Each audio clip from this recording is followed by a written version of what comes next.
Okay, most of the time, unlike that first example where we use the slope to determine whether or not they had the same direction, most of the time you find a direction angle, right? The direction angle, as drawn in the picture right here, is the angle with the positive x-axis, which is when we first learned about angles, the way we defined angles. It was the direct, if you go counterclockwise from the positive x-axis, that's your angle. If your vector, here's my vector v, right? It has two components.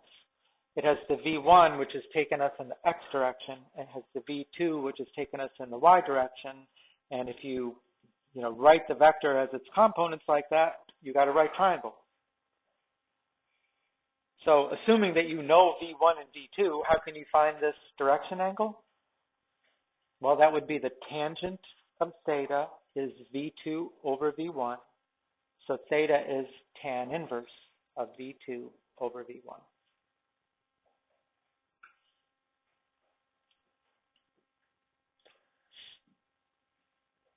So if we have the component form, we know how to find the magnitude, and now we know how to find the direction angle. And it's something actually that we've done before. Right?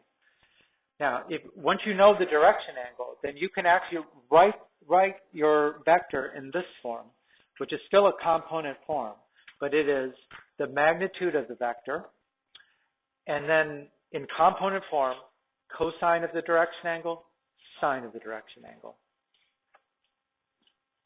I mean, if I was just using this component form right there, what would be the magnitude? The square root of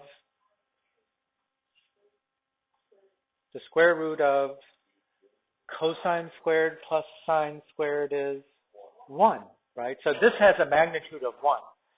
So the magnitude of our vector is still this magnitude, which is in front of the brackets, right?